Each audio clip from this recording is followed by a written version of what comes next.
எல்லாருக்கும் வணக்கம். எப்படி இருக்கீங்க? இந்த வாட்டி திரும்ப பிஹேவியர் மேட்டர்ஸில் இது ஒரு கதை. இந்த கதை நான் ரொம்ப நாளாக படிக்கணும்னு நினச்சேன். இப்போ தான் நான் வாய்ப்பு கிடச்சிது.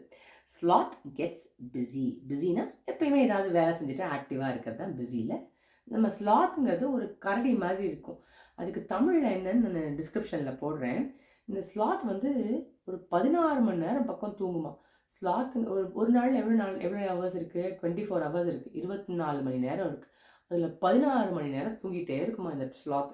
இந்த ஸ்லாத்தை பற்றின கதை தான் இது. அ புக் அபவுட் ஃபீலிங் லேசி. அவ்வளோ தூங்குறதுனால எப்பயுமே சோம்பேறியாக ஒரு வேலையும் செய்யாமல் இருக்கும் போல் இந்த ஸ்லாத்து. அதனால என்ன நடக்க போகுது, அதிலிருந்து என்ன பாடத்தை கற்றுக்க போகுது அப்படின்னு பார்க்க போகிறோம் இந்த கதையில். இந்த புக்கையும் எழுதினது Sue Graves, illustrated by Trevor Dunton. Trevor Dunton தான் படங்கள்லாம் வரைஞ்சிருக்காங்க. இதுதான் நம்ம ஸ்லாத். எப்போயுமே ஒரு டயர்டாகவே இருக்கு. Sloth was very lazy. செம்ம சோம்பேறி. His bedroom was a mess. உங்க எல்லாருக்கும் தனித்தனி பெட்ரூம் இருக்கா? உங்களோட பெட்ரூமில் வந்து என்ன எங்கே இருக்கும்? எல்லாம் கரெக்டாக துணியெல்லாம் ஒழுங்காக பொம்மைகள்லாம் ஒரு இடத்துல வச்சுருப்பீங்களா? ஆனால் இந்த ஸ்லாத்து அப்படி பண்ணுறது இல்லை. துணியெல்லாம் கண்ணா அப்படின்னு தொங்கிட்டு இருக்கும். அங்கே இங்கே பொம்மைகள், டாய்ஸு, லெக்கோலாம் வச்சுருக்கீங்களா? எல்லாம் கண்ணா அப்படின்னான்னு நம்ம ஸ்லாத்து அங்கே இங்கே கிடக்கும். அவங்க எதையுமே அதை க்ளீனும் பண்ணாது.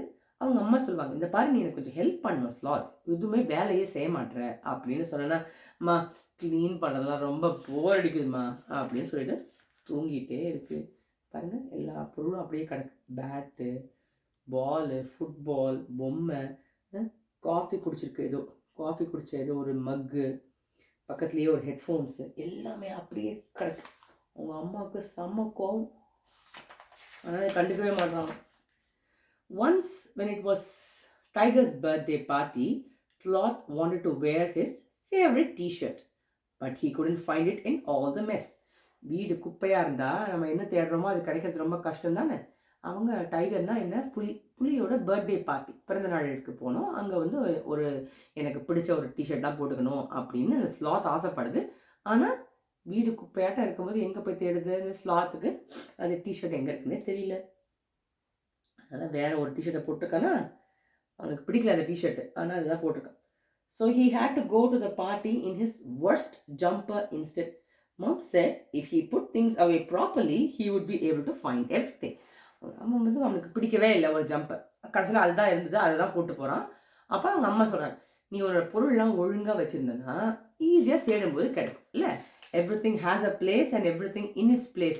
எல்லாத்துக்கும் ஒரு இடம், ஒரு கபர்டில் தான் உன்னோட சட்டையெல்லாம் வைக்கணும்னா சட்டையெல்லாம் நீ அங்கே வை.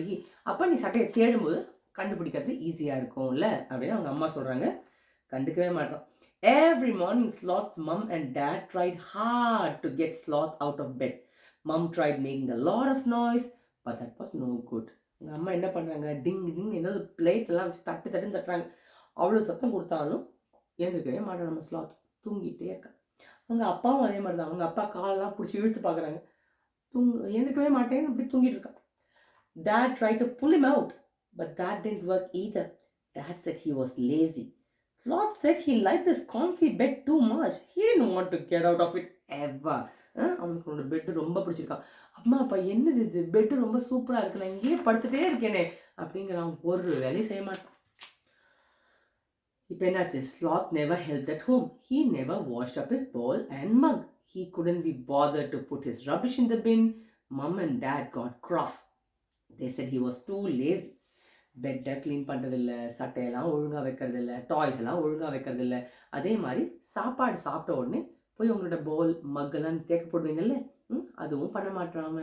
அப்புறமா எல்லாத்தையும் வாழைப்பழம் சாப்பிட்றான், தோலை தூக்கி போடுறான். சாப்பிட்டு முடிச்சுட்டு தட்டை கொண்டு போய் ஸ்க்ரேப் பண்ணுவாங்கல்ல, பின்னில் ஸ்க்ரேப் பண்ணிவிட்டு தேக்க போடணும், அதுவும் பண்ண மாட்டான். எதுவுமே பண்ண மாட்டான். அவங்க அம்மா அப்பாவுக்கு செம்ம கோவம். வெரி கிராஸ் அப்படின்னு என்ன அர்த்தம், ரெண்டு பேருக்கும் செம்ம கோவம். நீ ரொம்ப சோம்பேறியாக இருக்க அப்படின்னு ரெண்டு பேரும் புலம்பிகிட்டே இருக்காங்க. ஸ்கூல்லையும் அதே மாதிரி தான். Sloth was lazy at school too. He couldn't be bothered to write neatly. Miss Bird said she couldn't read his writing. She said he would have to write it again. Miss வந்து இதை சொல்கிறாங்க, miss bird தான் அவங்க teacher. ஏதாவது எழுதுன்னு சொன்னால் எதையும் ஒழுங்காக எழுதுறது கிடையாது, கண்ணா அப்படின்னா ஏனோ தானோன்னு எழுதுறது. அதனால மிஸ் சொல்கிறாங்க, இந்த பாரு என்ன எழுதியிருக்கேன், என்னால் படிக்க முடியல, அதனால் திரும்பவும் எழுதணும் அப்படிங்கிறாங்க.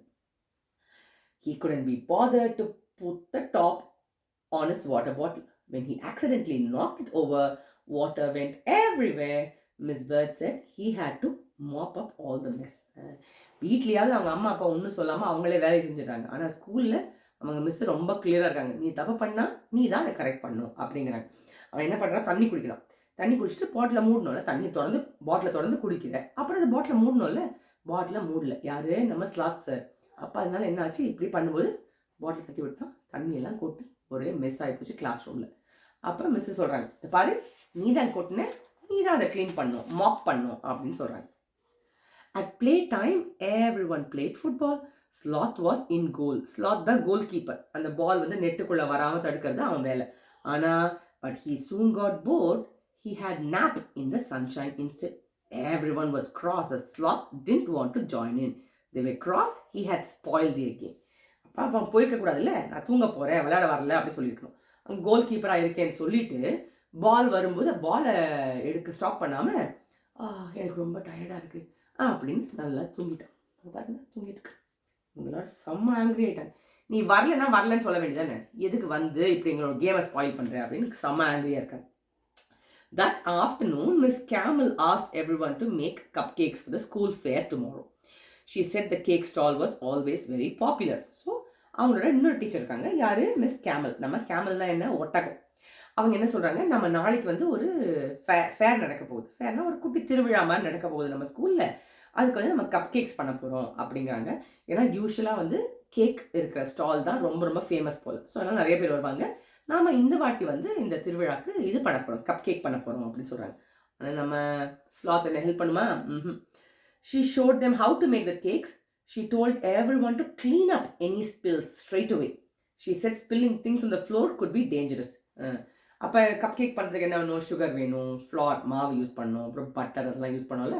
அப்போ மிஸ் ரொம்ப கிளியராக சொல்கிறாங்க, இப்படி தான் கேக்கை பண்ணணும். நீங்கள் தெரியாமல் எதையாவது கீழே சிந்திட்டீங்கன்னா அதை கட்டாயமாக தொடச்சிருங்க, இல்லைன்னா யாராவது வழுக்கி விழுந்துருவாங்க, இல்லைன்னா ஈயெல்லாம் வரதுக்கெலாம் சான்ஸ் இருக்குது. ஸோ கரெக்டாக அதை தொடச்சிருங்க அப்படின்னு மிஸ் சொல்கிறாங்க. ஆனால் நம்ம ஸ்லாத் என்ன பண்ண போகுது? But Sloth didn't take any notice. He dropped an egg. It spun across the floor and broke right by Miss Camel's feet. Sloth couldn't be bothered to clean up the mess. போச்சு பார்த்தியா, அப்படியே cake பண்ணுறேன் நான் பேர் வழின்னு பண்ணிட்டு இருக்கும்போது ஒரு முட்டை தெரியாமல் கீழே விழுந்து போச்சு. முட்டை கீழே விழுந்ததுன்னா என்ன பண்ணோம், ஆக்சிடென்ட்ஸ் ஹேப்பன். அப்போ உடனே என்ன பண்ணோம், அதை போய் க்ளீன் பண்ணோம். ஆனால் நம்ம ஸ்லாத் அதை பற்றி கண்டுக்கவே இல்லை. கீழே விழுந்திருக்கு, அந்த இடத்துல தான் நம்ம மிஸ் கேமல் ஒட்டகம் இருக்காங்கல்ல, அவங்க கால் அங்கே இருக்குது, அவங்க வழுக்கி விழுந்துட்டாங்க. Miss Camel didn't see the egg and she slipped on it. She hurt her knee. நீனா என்ன, முட்டி. இப்போ அதனால என்ன ஆச்சு, அந்த முட்டையை விழுந்ததை வந்து நம்ம மிஸ் கேமல் பார்க்கவே இல்லை. அதில் காலை வச்சு தெரியாமல் சறுக்கி அப்படியே கீழே விழுந்துட்டாங்க. அவங்களோட முட்டி வந்து அடிபட்டுருக்கு. Sloth felt bad. He wished he had cleared up the mess. He was upset that Miss Camel was hurt. இப்போ தான் அவனுக்கு தெரியுது, ஐயோ நாம் அதை கொஞ்சம் க்ளீன் பண்ணியிருந்தோம்னா சரியாக இருந்திருக்குமே, மிஸ் இப்படி விழுந்துட்டாங்களே அப்படின்னு. இப்போ தான் he is feeling bad about it. மிஸ்ஸுக்கு இப்படி அடிபட்டுருக்கே அப்படின்னு ரொம்ப ஃபீல் பண்ணுறான். Sloth went to see Miss Bird. He told her he was sorry for being so lazy. He wished he hadn't hurt Miss Camel. He wished he hadn't spoiled his friend's game. He wished he helped his mom and dad more too. Miss Bird asked him. இப்போ என்ன பண்ண போகிறான், அவங்க miss bird போய் பார்க்குறான். ஏன்னா miss கேமலுக்கு அடிபட்டிருக்குல்ல, miss பேர்டை போய் பார்த்துட்டு அவன் ரொம்ப ஃபீல் பண்ணுறான். He is feeling so bad. Miss நான் இது மாதிரி பண்ணிட்டேன் மிஸ், நான் ரொம்ப சோம்பேறியாக இருக்கேன், மிஸ் கேமலுக்கு அடிபட்டிருக்கு, என் ஃப்ரெண்ட்ஸோட கேம்ஸை ஸ்பாயில் பண்ணிட்டேன், எங்கள் அம்மாவும் அப்பாவும் they are not very happy at all அப்படின்னு சொல்கிறான். Miss Bird asked him what he could do to put things right. Sloth had a think. He said he could join in more and say sorry. He said he could help other people. Miss Bird said they were very good ideas. மிஸ்ஸை பற்றியா மிஸ்ஸே உடனே சொல்ல இதுதான் பண்ணணும் அப்படின்னு சொல்ல. Miss சொல்கிறாங்க, நீ யோசி ஸ்லாத், நீ என்ன பண்ண போகிற, how are you going to fix this அப்படின்னு கேட்குறாங்க. அப்போ ஸ்லாத் சொல்கிறான், மிஸ் நான் முதல்ல போய் எல்லாத்தையும் சாரி சொல்கிறேன் மிஸ், அப்புறம் அவங்க எல்லாருக்கும் அதை ஃபிக்ஸ் பண்ணுறதுக்கு நான் எப்படி ஹெல்ப் பண்ண போகிறேன் அப்படிங்கிற. அதெல்லாம் சூப்பரான ஐடியாஸ் அப்படின்னு மிஸ் சொல்கிறாங்க. Sloth said sorry to everyone. He joined in the football game and didn't stop for a nap once. Everyone said he was the best goalkeeper ever. போய் ஃபுட்பால் விளையாடுறான். எல்லாருக்கிட்டையும் முதல்ல சாரி சொல்லிட்டான். அப்புறம் போய் ஃபுட்பால் விளையாட போகிறான். செமையாக கோல் கீப்பிங் பண்ணுறோம். எல்லாரும் சொல்கிறாங்க, செமையான கோல் கீப்பர் நீ தான் அப்படிங்கிறாங்க. He wrote a card to Miss Camel to say sorry. He said his best writing. He did his best writing. Miss Camel said it was the neatest writing she had ever seen. Miss கிட்ட வந்து சாரின்னு ஒரு card கொடுக்குறாங்க. Miss sorry miss, நான் முட்டையை அப்படி கீழே போட்டனா தான் நீங்கள் வழிக்கு விழுந்தீங்க, என்னை மன்னிச்சிடுங்க அப்படின்னு அழகாக கார்டு எழுதியிருக்கான். மிஸ்ஸோட பார்த்துட்டு சூப்பரான ஹேண்ட் ரைட்டிங் ஸ்லாத் அப்படிங்கிறாங்க. அப்புறம் வீட்டில் என்னாச்சு? At home time Sloth said he was sorry to mom and dad for being so lazy. He helped wash up. He tidied his room. He put away all his clothes. He even helped wash the car. Then dad helped Sloth make lots of cupcakes for the school fair. Sloth made them carefully. He had cleared up any spills. வீட்டில் எல்லா விதமான ஹெல்ப்பும் பண்ணுறான். அம்மா அப்பாவுக்கு பாத்திரம் தேய்க்கிறதுக்கு help பண்ணுறான், வீடெல்லாம் க்ளீனாக வைக்கிறான், டாய்ஸு க்ளோத்ஸு எல்லாத்தையும் கரெக்டாக எடுத்து வச்சிடறான். காரை க்ளீன் பண்ணுறது கூட அவங்க அப்பாவுக்கு ஹெல்ப் பண்ணுறாங்க. அதனால் அவங்க அப்பா வந்து அவனுக்கு கப் கேக்ஸ் பண்ணுறதுக்கு ஹெல்ப் பண்ணுறாங்க. கப் கேக்ஸ் பண்ணி முடிச்ச உடனே அந்த இடத்த அழகாக க்ளீன் பண்ணிடலாம், எல்லா ஸ்பில்ஸ் எல்லாம் தொடச்சிடலாம்.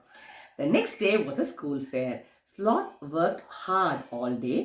Everyone said he was very helpful. Sloth was pleased. He liked being busy. He liked joining in. He said being lazy was boring. It was much nicer to be busy and to help others. அவன் வந்து வீட்டுக்கு போகிறான். அன்றைக்கி அடுத்த நாள் வந்து school ஃபேரில் எல்லாருக்கிட்டையும் cup cakes கொடுக்குறான், எல்லாருக்கும் நல்லா ஹெல்ப் பண்ணுறான். அப்புறம் தான் அவன் ரியலைஸ் பண்ணுறான், எப்போ பார்த்தாலும் டயர்டாக இருக்குது, லேசியாக இருக்குதுன்னு பெட்டில் படுத்துருந்தா அது ரொம்ப போர் அடிக்குது. எல்லாருக்கும் ஹெல்ப் பண்ணிட்டு இருந்தேன்னா ரொம்ப நல்லா இருக்குது, டைம் நல்லா போகும், you're very active and you're very happy and your friends are also happy இல்லை அப்படின்னு அப்போ தான் ரியலைஸ் பண்ணுறான். அண்ட் ஹீ ஸோ ஹாப்பி, ஸ்டாலும் நல்லா போகுது. ஸோ அதுதானே, தூங்குற நேரத்தில் தூங்கணும், விளையாடுற நேரத்தில் விளையாடணும் இல்லை. எப்போ பார்த்தாலும் படுத்துகிட்டே இருந்தேன்னா ரொம்ப சோர்வடைஞ்சிட்டு இருந்தாலும் எல்லாருக்கும் ஹெல்ப் பண்ண வேண்டாமா? அம்மா அப்பாவுக்கு ஹெல்ப் பண்ணணும். அம்மா அப்பா நம்மளுக்கு சமைச்சு கொடுக்குறாங்க, ஸ்கூல் கூட்டு போகிறாங்க, எல்லாம் பண்ணுறாங்க. அப்போ நம்ம லீஸ்ட்டாக என்ன பண்ண முடியும்? நம்மளோட திங்ஸ் எல்லாம் கிளியராக வச்சுக்கணும், க்ளீனாக வச்சுக்கணும், ஒரு பிரச்சனையை கொடுக்கூடாது. அம்மா அப்பாவுக்கு முடிஞ்ச அளவுக்கு ஹெல்ப் பண்ணணும். நீங்கள் போய் உட்காந்து சமைக்கலாம் சொல்ல, அம்மாவுக்கு ஏதாவது சின்னதாக ஏதாவது நறுக்கி ஏதாவது காய்கறிலாம் நறுக்கி கொடுக்க முடியும்னா நறுக்கி கொடுங்க, இல்லை ஏதாவது வாஷ் பண்ணுன்னா வாஷ் பண்ணுங்கள். எதுவுமே பண்ண முடியலனாலும் வீட்டில் நம்மளால் ஒரு பிரச்சனையும் வராமல் பார்த்துக்கணும். நம்ம துணிகளை க்ளீனாக எடுத்து வைக்கணும், நம்ம டாய்ஸ் எல்லாம் ஒழுங்காக அடுக்கி வைக்கணும். ஸோ லேசியாக இருக்க வேண்டாம், ஹாப்பியாக இருப்போம், அம்மா அப்பாவுக்கு ஹெல்ப் பண்ணுவோம். Let's be happy. அடுத்த கதையில் பார்ப்போம்.